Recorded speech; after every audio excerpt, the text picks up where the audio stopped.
Après cette courte pause, eh bien, on va démarrer donc notre deuxième table ronde qui est consacrée aux épilepsies de l'adolescent et du jeune adulte et donc à la gestion, on a un tout petit peu parlé, la gestion de cette fameuse transition.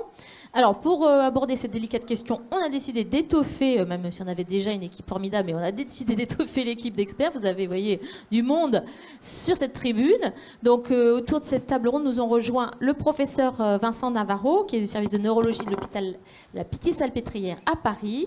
Bonjour professeur. Marine Bournino, voilà, infirmière en pratique avancée, j'ai bien retenu, à l'hôpital La Pitié-Salpêtrière à Paris. Voilà. Mais aussi Marion Richard, dont le fils, qui a aujourd'hui 21 ans, c'est ça, souffre d'épilepsie. Alors juste en introduction, comme on l'a fait tout à l'heure, de cette deuxième table ronde, on va faire le point un peu sur les nouveautés dans les traitements chez l'adultes avec le professeur Navarro. Je vous laisse la parole. Voilà, si vous pouvez faire relativement pas trop long, ça serait parfait. Et debout si vous voulez. Non, mais ouais, je préfère. Ouais. Je sentais que oui. Donc merci beaucoup. Donc moi je vais effectivement vous parler des particularités chez l'adulte jeune. Donc effectivement c'est pas que l'adolescent parce que effectivement il y a une prise en charge qui va légèrement différer. Donc le premier point qui est important, c'est de savoir que nous on se doit, quand on va accueillir un jeune adulte qui a déjà été suivi en pédiatrie, de toujours refaire un petit peu le bilan de cette épilepsie pour différentes raisons. Donc la première, ça peut être que le diagnostic, malgré la qualité de nos collègues pédiatres, n'a peut-être pas pu être fait parce qu'il y a eu des avancées et que le patient qui avait des symptômes d'encéphalopathie, eh bien, une cause génétique n'a pas été trouvée, mais on sait qu'il y a un boom sur ces explorations. Et donc, effectivement, il faut qu'on refasse en fait tout un bilan. Un point qui est effectivement crucial et qu'on va rediscuter sûrement tout à l'heure, c'est que quand l'épilepsie commence dans l'enfance et que nous, on prend en charge un jeune adulte, eh bien, on aura besoin de toutes les pièces de ce puzzle pour reconstituer une histoire complète. Et il arrive souvent que, notamment les électroencéphalogrammes qui ont été faits dans la petite enfance, montraient des anomalies qui étaient assez typiques de telle ou telle maladie. Et sous traitement, les anomalies se sont atténuées ou ont disparu. Et quand on fait ces explorations à l'âge adulte, on ne retrouve pas les anomalies. D'où effectivement tout ce travail d'équipe qu'on va devoir faire, de récupérer les informations, qu'on nous transmette les dossiers pour qu'on voit ces fameuses EEG. Diapo suivante. Donc, ça je l'ai également dit, que c'est toujours utile de refaire des bilans, des explorations, de voir effectivement comment ont évolué, en fait, s'il y avait une anomalie sur l'IRM cérébral, de refaire l'IRM. On peut voir effectivement qu'il y a des zones du cerveau qui ont pu présenter des cicatrices, etc. Donc on refait le point sur tout ce que l'on peut. Diapositive suivante. Donc pourquoi effectivement on s'attarde à tout ce bilan? Vous avez bien compris, c'est qu'aujourd'hui on va bénéficier d'une médecine qui va être de plus en plus adaptée au type de crise que présentent vos enfants, et donc il va falloir trouver les meilleurs médicaments. On va aussi, et là je vais en détailler un petit peu plus tout à l'heure, chercher des causes pour lesquelles on peut avoir non pas un médicament anti-crise, mais pour lequel on aura la possibilité peut-être de guérir la maladie. Donc on va, même si c'est dans un petit pourcentage des cas, s'évertuer à trouver et à rechercher des causes curables. Et puis également, ça faut le savoir, il y a des médicaments anti-crise, des médicaments anti-épileptiques qui, prescrits dans tel ou tel syndrome épileptique, peuvent aggraver la situation. Donc à nous de bien faire un état des lieux de ce qu'on sera autorisé ou pas à prescrire. Diapositive suivante. Donc très rapidement, vous savez qu'il y a de très nombreux médicaments qui sont à notre disposition. Donc là, c'était une petite revue très rapide de là où on était. Et diapositive suivante. Donc, diapo suivante encore. Donc c'était juste pour vous dire, mais ça je pense peut-être Stéphane tu l'as évoqué, mais c'était chez l'adulte, quelles sont les molécules auxquelles on a eu accès cette année. Donc c'est le cénobamat, l'ontoserie. Donc effectivement tout médicament est bon à prendre, des mécanismes d'action qui sont parfois nouveaux, donc ça c'est le cas du cénobamat. Le cannabidiol, je pense que tu l'as aussi évoqué, donc là c'est également dans des épilepsies qui sont très très spécifiques. Et puis d'autres molécules que tu as aussi dû évoquer, mais que l'on peut aussi prescrire chez l'adulte, comme la fenfluramine. Donc pour nous, effectivement, toutes ces nouvelles molécules permettent de construire toute une gamme de médicaments que l'on va pouvoir prescrire. Alors non pas en première ligne, ça c'est évident, on va continuer à prescrire des médicaments en première, deuxième intention. Et quand ça ne marche pas, c'est toujours utile de savoir qu'on a derrière nous un backup et des nouvelles propositions. Donc ça c'était pour les médicaments. Je ne peux pas effectivement vous parler que de nouveautés. La nouveauté c'est surtout de bien fonctionner, d'utiliser toutes les approches thérapeutiques possibles. Donc Stéphane vous a fait déjà un petit overview sur la chirurgie de l'épilepsie. Je vous rappelle qu'effectivement, quand il y a une lésion cérébrale focale, le fait de pouvoir identifier, de pouvoir opérer un patient peut amener à des résultats spectaculaires. Donc quand c'est possible, il faut foncer, il faut se donner tous les moyens pour y arriver et on peut avoir des 80% de guérison. Voilà. Donc ça, je pense qu'il faut, nous aussi, on va être attentifs quand on va recevoir ce jeune patient, de se dire, mais tiens, n'y a-t-il pas une petite lésion? Et effectivement, ça peut arriver que l'IRM qui était faite dans l'enfance, ou même tout simplement le fait, vous savez que quand on répète une IRM tous les 3-4 ans, les IRM étant plus performantes, on arrive à avoir des toutes petites lésions qu'on ne voyait pas avant. Et effectivement, ce patient avait une IRM qui avait été dite normale. Et en fait, ici, on voit une petite tache blanche au niveau du cortex. C'était une dysplasie corticale. Le radiologue avait même dit l'IRM est normale. En fait, on l'a trouvé, on l'a opéré et le patient est guéri. En fait. Donc, toujours se poser cette question. Donc, parfois, alors, animation suivante, parfois, ce n'est pas possible. Donc, je vous rappelle que là aussi, on ne baisse pas les bras. On a d'autres stratégie thérapeutique, tu l'as dit aussi Stéphane, il y a la stimulation du nerf vague qui peut apporter un bénéfice. Et puis, donc, diapo encore suivante, tu l'as évoqué, mais c'est vrai que nous, là maintenant, on s'est lancé dans cette stratégie de traitement par laser, ou la LITS. Donc là, on a déjà traité 5 patients par cette technique. Effectivement, comme tu l'as dit, ça permet parfois d'aller dans des zones où le neurochirurgien ne pensait pas pouvoir aller. On met juste une toute petite électrode et on va faire chauffer à l'extrémité et on peut détruire une petite lésion qui était inaccessible. Donc ça, typiquement, ce sont des progrès. Donc là, il faut encore un peu de temps pour savoir quelles sont les indications, quels sont les résultats. Mais c'est vrai que c'est très encourageant. Diapositive suivante. Donc c'était pour vous rappeler que nous, notre rôle, c'est de donner des médicaments anti-crise, mais c'est de chercher vraiment jusqu'au maximum la cause, en fait. Donc les causes sont multiples et il faut savoir les chercher toutes, diapo suivante, avec effectivement cet objectif de ces fameuses thérapies personnalisées.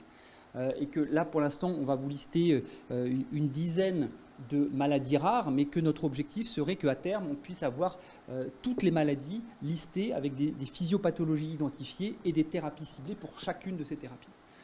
Donc ça, je vous le rappelle, mais je pense que tu l'as aussi peut-être survolé, mais que maintenant, dans la sclérose tubereuse de Bourneville, sous certaines conditions, on peut avoir accès à des thérapies comme les inhibiteurs de mTOR. Et puis, pensez aussi à toutes ces maladies métaboliques rares qui vont donner autre chose que de l'épilepsie. Mais effectivement, quand on a un déficit en transporteur du glucose, on va bénéficier d'un régime cétogène qui est un peu particulier pour les patients adultes. Dans certaines épilepsies graves avec des myoclonies, on a aussi des médicaments métaboliques que l'on peut prescrire. Et puis ma dernière diapositive, qui était aussi pour vous parler d'un sujet qui m'intéresse, que sont les épilepsies de cause inflammatoire, et que effectivement, nous, dans notre service d'épilepsie, on se retrouve avec beaucoup de patients hospitalisés bénéficiant de traitements immunosuppresseurs.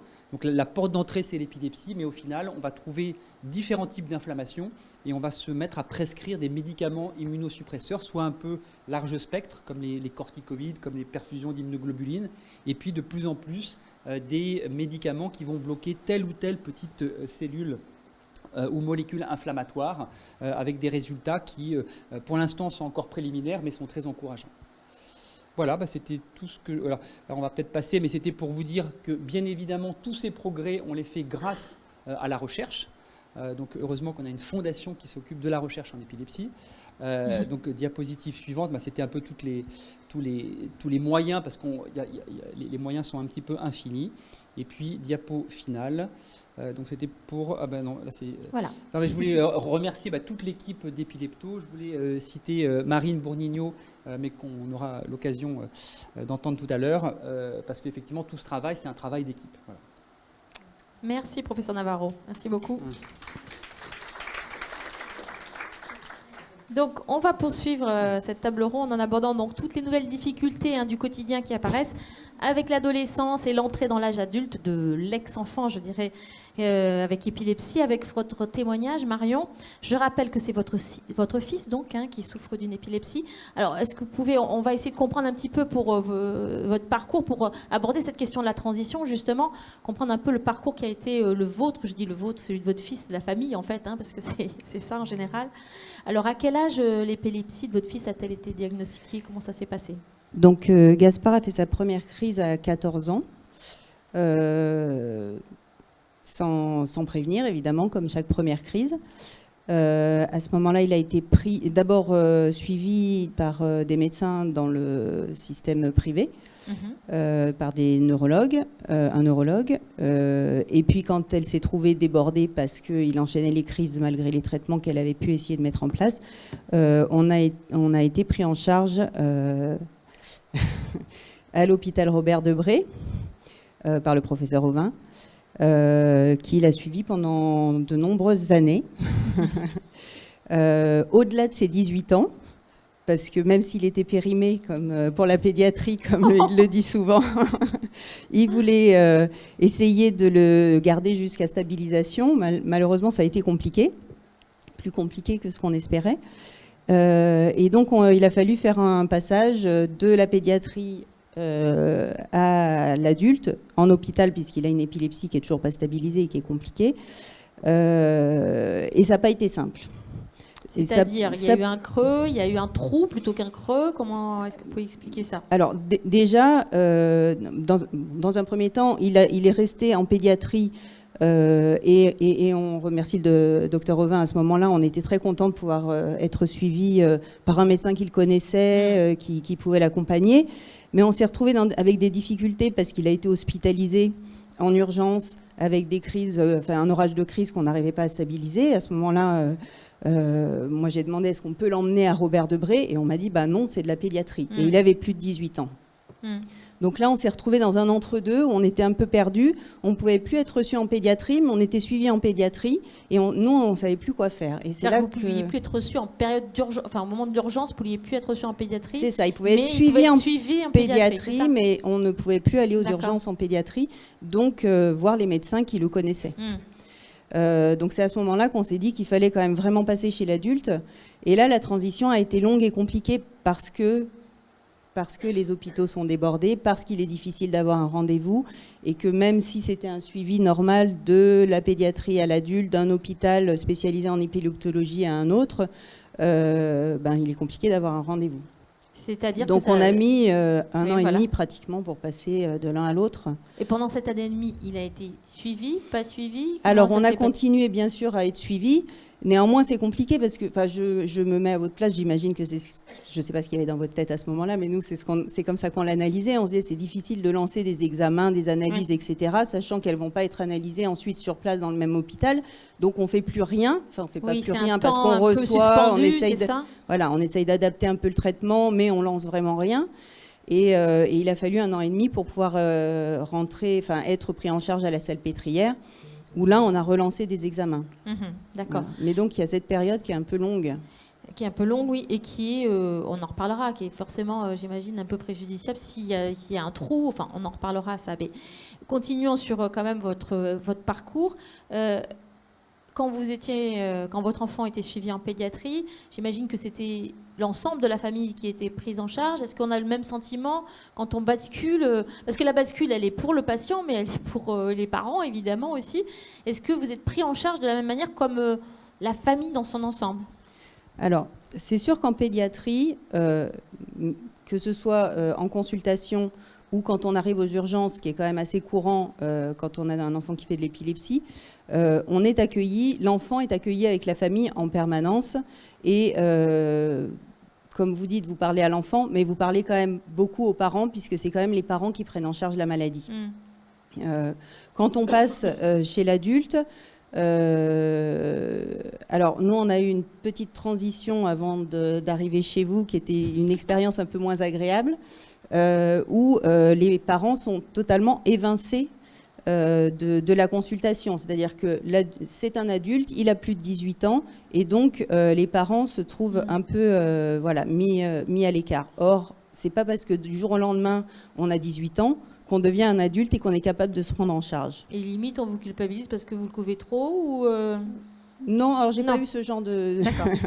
mais bon, on nous laisse pas la possibilité non plus de montrer qu'on couvre trop. Voilà. Alors ensuite, c'est vrai qu'à la salpêtrière, on est reçu avec l'enfant. On est entendu aussi quand même. D'accord. Mais du coup, ce qui serait souhaitable de votre point de vue, c'est que cette phase d'autonomisation qui est forcément un process, ça ne peut pas se faire en claquant des doigts, quoi. Vous avez le sentiment qu'elle n'a pas été suffisamment préparée en amont et pour vous et pour lui. Alors ce qui est compliqué, c'est l'accompagnement du jeune. C'est-à-dire que quand une épilepsie apparaît à l'âge de 14 ans, c'est un jeune adolescent. Forcément, les parents prennent en charge la totalité et du suivi médical et la préparation des piluliers et les rendez-vous à l'école et prendre les rendez-vous avec le médecin, etc. Enfin, évidemment que le jeune ne le fait pas. Quand on a 18 ans, 20 ans, 22 ans, à quel moment est-ce que l'enfant, le jeune, se prend en charge et comment est-ce que ça s'est accompagné? Nous, on se sent un peu non accompagné dans cette démarche parce que nous, c'est notre enfant. Évidemment qu'on veut le protéger, l'aider, lui enlever toutes les difficultés. Il vit déjà quelque chose qui est compliqué, donc si on peut le soulager de tout le reste, on a envie de le faire. Maintenant, on a bien conscience qu'il y a un moment où il faut qu'on le lâche et qu'un jour, il va vivre tout seul. Mais comment est-ce qu'on fait ça? Voilà. Par quoi on commence? Comment est-ce qu'on fait ça? Comment est-ce qu'on est accompagné dans cette démarche-là? D'accord. Là, vous avez l'impression d'avoir un peu pataugé, enfin d'avoir dû à vous débrouiller, en fait. En fait, on l'a pas lâché. Oui, c'est justement. Alors là, il a 21 ans, il est dans l'enseignement supérieur. On parlait tout à l'heure d'école. Est-ce que justement cet accompagnement-là, évidemment, j'imagine qu'il veut sortir, enfin comme tout jeune adulte. Comment on fait pour? Parce que tout le chemin de crête, c'est sécurité et un peu de l'autonomie, quoi. Comment on trouve? Est-ce que vous commencez à trouver ce chemin de crête là?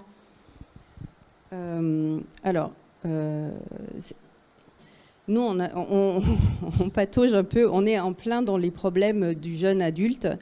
C'est-à-dire que vous avez un jeune qui, à 14 ans, à l'âge où on est adolescent et on commence à sortir, à rencontrer, à aller boire 14, 15, 16, 17 ans, boire un café avec ses copains, etc.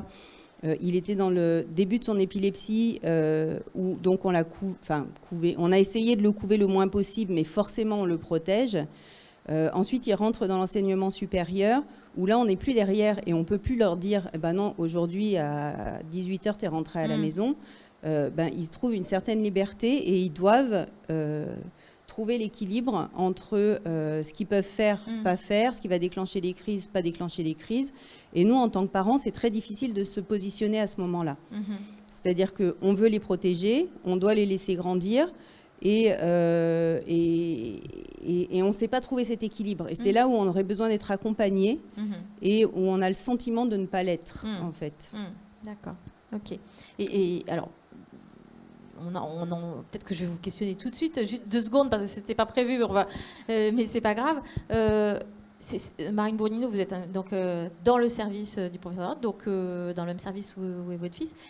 Cet accompagnement-là, ce déficit un petit peu dont parle la maman de Gaspard, est-ce que c'est votre rôle justement d'être justement un peu, de guider un peu ce chemin-là petit à petit, de mettre des jalons en fait dans ce chemin? Alors oui, donc moi je suis IPA à la Pitié-Salpêtrière et en plus je co-coordonne un programme de transition pour les maladies neurologiques chroniques, donc pas que pour l'épilepsie, mais en général. Effectivement, la préparation et l'accompagnement de la transition, c'est un accompagnement multidisciplinaire. Mais en tant qu'infirmière, coordinatrice ou IPA, bien évidemment, on a un rôle majeur. Alors il me faudrait 1 heure pour parler de la transition. Je ne peux pas répondre comme ça en 3 minutes. Moins, mais effectivement, dans la transition, déjà, il y a ce qu'on a dit un peu, la première problématique, c'est le transfert. Le passage de la pédiatrie au service d'adultes. Donc le transfert fait partie de la transition. Mais la transition est un concept beaucoup plus général, où l'adolescent passe à l'âge adulte, où il y a plein de choses qui rentrent en jeu. Et l'une des choses qui rentre en jeu, c'est ce que vous avez bien dit, Madame Richard, c'est le rôle des parents. Le rôle des parents, alors moi, comment je fais et comment on fait à la Pitié, vous me direz Vincent si vous êtes d'accord, on va reparler du coup de l'éducation thérapeutique et finalement de l'information. Nous, notre but, c'est quoi? C'est premièrement que les patients et les parents connaissent l'épilepsie, connaissent les risques. C'est le pouvoir d'agir en fait. C'est avoir des responsabilités et comprendre et avoir conscience de ces responsabilités. Nous, notre rôle en tant que soignants, c'est expliquer les risques, l'observance, la charnière, comme vous aviez dit, l'autonomie. Mais finalement, moi, je ne peux pas être au chevet de tous mes patients à domicile, leur dire qu'il ne faut pas boire, il faut prendre les médicaments. C'est expliquer pourquoi il faut les prendre, comment, ce qu'il faut faire et pas faire, mais après, chacun a son libre arbitre. Oui, c'est-à-dire avoir les outils pour sous-peser les risques, exactement, en fait, et pas prendre les décisions à leur place. Quoi. Exactement, avoir les compétences d'adaptation, ce qu'on appelle. D'accord. Et effectivement, le rôle des parents, c'est extrêmement difficile. Et en fait, c'est quelque chose, on aimerait que ça soit on-off. Mais en fait, la transition, ça prend des mois, voire des années pour certaines personnes. Et c'est pas effectivement. On aimerait se dire à 18 ans, et puis 18 ans, un jour, c'est fait. En fait, non, c'est très long. Il y a la transition du patient, donc devenir adulte avec une maladie, très compliqué. Et puis, être parent d'un adulte avec une maladie. Et ça prend aussi des années.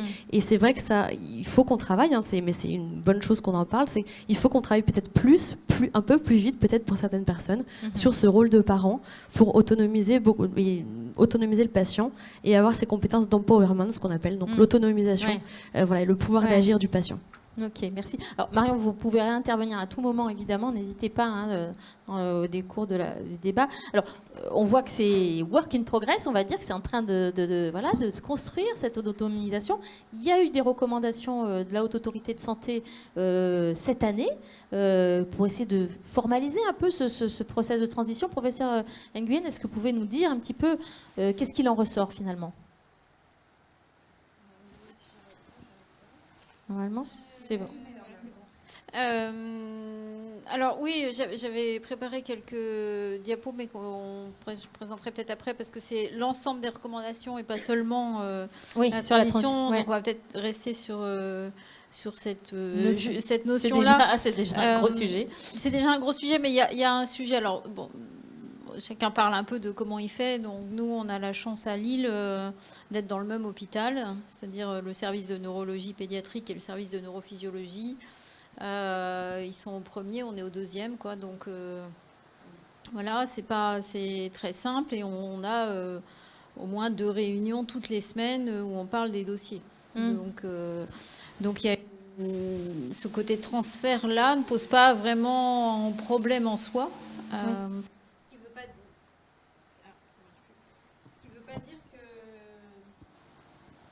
Ce qui ne veut pas dire que la transition en elle-même va se faire de façon aussi souple que ça, parce que la transition, c'est rendre le patient en charge de sa maladie, là où ça a été les parents qui ont été très souvent nos interlocuteurs, parce que on parle à l'enfant, mais on parle quand même beaucoup aux parents. Il y a tout le côté prendre les médicaments, mais aussi savoir qu'est-ce que c'est une carte de sécu, où est-ce qu'il faut aller, enfin tout ce côté, comment on va, les médicaments, ils n'arrivent pas tout seuls de la pharmacie, il faut quand même aller les chercher, et le dimanche c'est fermé généralement. Enfin voilà, il y a tout un tas de problèmes de vie quotidienne qui vont à côté. Ce que nous on essaye de faire, alors plus ou moins, c'est d'essayer de commencer très en amont. C'est-à-dire que, quand on peut, parce que ça double un peu le temps de la consultation, mais c'est d'essayer à partir de 13, 14, 15 ans, de faire un premier temps de consultation avec le jeune seul. D'accord. Et puis après, de refaire le point avec les parents. Ce qui permet de dire, effectivement, est-ce qu'il y a des choses particulières, enfin de commencer à rendre le jeune en fait acteur principal de sa pathologie, et puis après on refait le point. Et puis progressivement, parce que c'est vrai que c'est un choc souvent d'arriver dans une consultation adulte où on a le jeune qui arrive, on lui dit bonjour monsieur, comment allez-vous? Alors nous on l'appelait salut Timothée, comment tu vas? Et sans papa maman, voilà. Donc je pense qu'il y a une préparation aussi qui peut se faire en amont. Ça arrive que sur les dossiers compliqués, on fasse des hôpitaux de jour communs. C'est-à-dire, on se dit, justement, quand arrive la transition, on se dit, oula, peut-être ce dossier, il faudra qu'on le revoie un petit peu avant de le passer aux adultes. Ils vont encore nous dire que on n'a pas fait ci, pas fait ça, que l'IRM, elle a 12 ans, voilà. Donc maintenant, on a compris le message, donc on revoit bien. Enfin, c'est le moment, mais c'est important parce que c'est des patients que vous connaissez depuis longtemps. En fait, les parents, on se connaît depuis longtemps, donc on parle de plein de choses. Et il s'est déjà passé 3 quarts d'heure, puis on se dit, mince, j'ai oublié de dire qu'il aurait fallu qu'on fasse ça. Enfin, voilà. Donc, je pense que c'est un esprit de prise en charge à partir de l'adolescence qu'il faut commencer bien avant cette espèce de couperet fatidique. Qui n'est pas un couperet d'ailleurs, totalement, puisqu'on a vu que c'était pas forcément pile poil 18 ans. Hein, non, mais même c'est à partir, c'est même avant. Et puis il y a vraiment ce point-là, pour moi c'est hyper important parce que ça m'est arrivé plein de fois. De dire là attention, on voit des patients d'un peu partout, donc si vous venez s'il y a une crise, il va aller aux urgences adultes. Il faut absolument que vous ayez un dossier dans l'hôpital et si possible dans l'hôpital de proximité où les pompiers vont vous amener parce que de toute façon ils refuseront de vous transporter très loin. Donc c'est pour voilà, ce point-là c'est un point. Alors justement la HAS elle dit 12 ans hein, donc sur les recos de la transition après on n'est pas. Ils fixent. Les transferts, c'est pas la même chose. Non, mais eux, ils parlent de transition. Parce que transition, on peut commencer c'est à n'importe quel âge, en fait. Il faut être adapté à l'enfant. Transition, c'est à n'importe quel âge. Je veux dire, il y a des 12 ans, je sais pas, qui sont garçons ou filles très matures, très pubères. Oui, non, mais qui dans vont des déjà recours, on fixe, il faut bien fixer. Voilà. L'idée, c'est de montrer que c'est précoce. Non, je parle pas de transfert, je parle vraiment de transition. L'idée, c'est de montrer que c'est précoce, quoi. Vous disiez 13-14, enfin, c'est ça, voilà. Mais peut-être que c'est l'occasion de présenter, voilà, ce qui. Je voulais juste rajouter un petit truc. Rebondir en fait sur Dr Nguyen, effectivement, c'est aussi c'est très patient ou parents dépendants. Moi, j'ai des patients à 18 ans qui arrivent tout seuls, et c'est moi qui dis mais où sont vos parents? Voilà, ça dépend vraiment du patient et des parents. On s'adapte c'est évidemment. Très patient ou parents dépendants. Et juste donc du coup, on va revenir sur ce que vous vouliez présenter parce que. Quand on bascule, pour le coup, quand la bascule se fait, il faut avoir, vous disiez, il y a des prérequis que vous demandez un petit peu. Donc c'est l'occasion, on peut revenir sur, allez-y, sur les messages clés un peu. Alors, oui, alors ça fait partie des messages clés, mais en fait là l'idée c'était plus, si on va à la suivante, oui j'avais mis avant une autre. Non, c'était de dire qu'effectivement on a depuis 5 ans maintenant, je ne sais plus combien de temps on avait commencé ce travail là avec Dominique, un peu plus.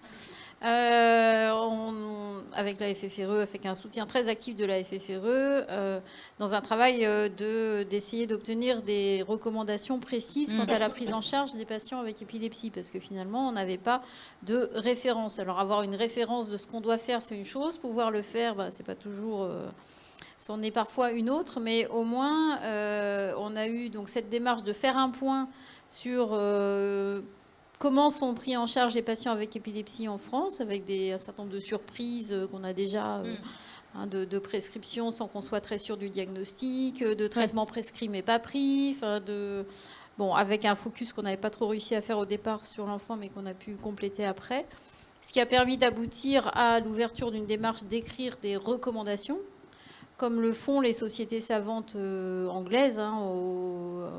Au Royaume-Uni, il y a des recommandations pour à peu près tout qui sont précises en disant dans cette situation-là, on fait ça, on fait ça. Donc ces recommandations, elles ont été faites 2019, elles sont sorties en 2020, octobre 2020. Donc on était un peu... Non, je crois... Ou 2021, je sais plus. Juste un moment où on avait l'esprit tous occupé à autre chose. Donc globalement, ça a été un gros travail de reprendre... par rapport aux recommandations internationales, par rapport aux publications, qu'est-ce qui est recommandé de faire dans telle et telle situation. C'est début d'une épilepsie chez un enfant, début d'une épilepsie chez un adulte, quid de la prise en charge spécifique pour les femmes qui sont en âge d'avoir des enfants, quid des situations spécifiques pour les personnes âgées. Enfin voilà, donc ça c'était un travail qui a été fait avec des recommandations très détaillées qui sont sorties en 2020, donc qui sont passées un tout petit peu sous le radar. Et puis, à la suite de ça, il y a eu ce travail-là où j'ai repris vraiment très peu, parce que sur le site de l'HAS, il y a tout le document qui, à partir des recommandations, extrait le parcours de soins. Et donc là, c'est plutôt c'est pour l'enfant, et j'ai repris et souligné un petit peu les points. Alors, non, faut revenir à la première. En disant effectivement que les 19 points clés. Alors, j'ai copié-collé. Je me suis pas et j'ai souligné juste ces points-là, c'est-à-dire que le diagnostic et la caractérisation du type d'épilepsie, on l'a dit ce matin, chez l'enfant. Il y a beaucoup de types d'épilepsie différents qu'on appelle des syndromes avec des spécificités dans les traitements. Et donc, quand on dit cet enfant a une épilepsie, nous on dit oui, mais laquelle, c'est comme si vous dites j'ai une infection, bah oui, mais laquelle? Parce qu'on va vous donner des antibiotiques différents si vous avez la tuberculose ou si vous avez le rhume, ou on vous en donnera pas, en l'occurrence. Donc ça doit être posé par un neuropédiatre, un neurologue ou un médecin formé à l'épileptologie. Donc ça, c'est un premier point qui est important, qui est quand même le diagnostic qui doit être posé par quelqu'un qui a des connaissances spécifiques en épilepsie et pas par le médecin traitant, qui, dans sa clientèle, va voir très peu de patients épileptiques. Voilà, après, ça c'est pour la prise en charge en urgence. On n'a pas forcément besoin d'examens complémentaires en urgence, qu'ils ont quand même. Que effectivement la base du diagnostic c'est là c'était le CG mais c'est autre chose. Je vais mettre aussi parce que je vois plus. Voilà, qu'il faut essayer de faire un EEG le plus rapidement possible, si possible dans les 24 heures, dans des conditions d'enregistrement correctes. Et donc là on va tomber dans ce qu'on a dit, dont on parlerait pas, c'est les moyens disponibles. On en a déjà un peu parlé, mais voilà, mais même si je trouve que c'est bien de dire voilà ce qu'il faudrait faire, parce que si on dit toujours voilà ce qu'on fait, on n'avancera jamais. Qu'il faut faire une IRM et pas un scanner, qu'il faut effectivement s'occuper du développement cognitif, la suivante, que effectivement il n'y a pas d'urgence à débuter un traitement antiépileptique, anticonvulsivant, anticrise. Sauf, il n'y a pas de raison de commencer un traitement sans un avis spécialisé. Et on avait vu, quand on avait fait l'étude parcours, là, qu'il y avait un certain nombre de patients qui étaient mis sous traitement sans aucun avis spécialisé. Il faut discuter, il faut faire une consultation d'annonce, on en a parlé, il faut informer les parents, on en a parlé, avec une équipe pluriprofessionnelle. J'ai mis juste le niveau 1, on a effectivement une organisation. Alors, on fait tout en 3. Je ne sais pas si on a un problème de trinité, mais on fait tout en 3. Donc, il y a un niveau 1, niveau 2, niveau 3. Niveau 3 étant le centre expert pour des maladies pharmacorésistantes ou complexes. Les spécificités à prendre en compte chez les filles, bien sûr. L'absence de restriction de vaccination pour la plupart des enfants. Il reste toujours une espèce de lien entre vaccin, épilepsie, qui traîne avec un vieux papier très ancien qui qui n'apportait aucun argument, donc il faut oublier ça. Ensuite, l'accompagnement, c'est ce dont on parle. Essayer de bien réfléchir sur les restrictions d'activité, par excès ou par défaut. Le problème de la conduite, on n'est pas encore arrivé dessus, mais effectivement, c'est le moment où nous, pédiatres, moi j'aime bien passer la main parce que sur la conduite, ça va à peu près. Sur la contraception, ça va moyen. Je suis pas forcément. Il y a des questions qui sont des questions de jeunes adultes.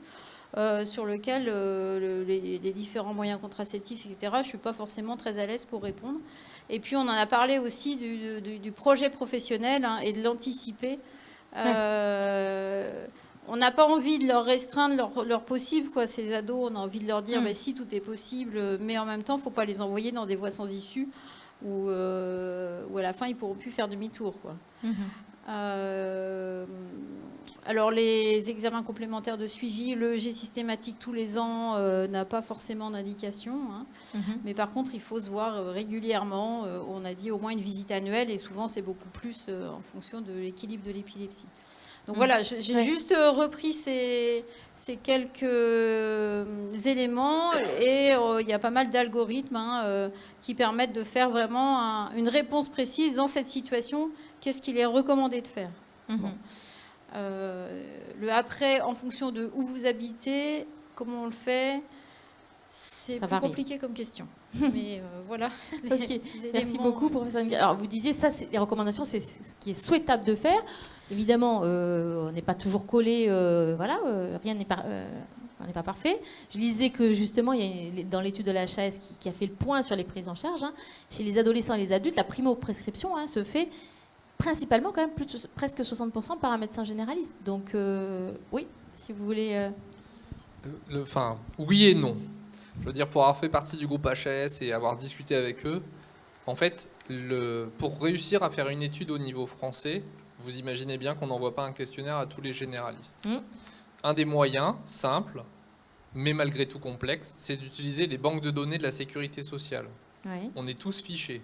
Dès qu'on a un soin, un remboursement, et on peut réussir, avec des autorisations spéciales, très spécifiques, et c'est vraiment assez complexe, de coupler les données du service hospitalier. Par exemple, vous restez pour une hospitalisation de 2 jours, et ben on va mettre un code diagnostic, c'est comme ça que les hôpitaux sont rémunérés, avec les données de la Banque de Sécurité Sociale. Les 60% de généralistes, en fait, prennent en compte les médecins qui travaillent dans les urgences. Si je précise ça, c'est parce qu'en fait, on a fait une étude épidémio aussi en utilisant les mêmes méthodes qui s'intéressent aux prescriptions des antiépileptiques chez l'enfant. Et en l'occurrence, on a eu beaucoup de discussions dans le groupe HAS parce que dans notre étude, on a trouvé que 70% des prescripteurs étaient des hospitaliers. Oui. Donc comme vous le savez, il n'y a quand même pas énormément de généralistes qui travaillent dans les hôpitaux. Ou autrement, c'est majoritairement aux urgences. Donc il y a un petit gap. Ce que je veux dire par là, c'est que je pense que la primo-prescription est facilement faite par un médecin urgentiste qui va voir le patient de façon ponctuelle une fois.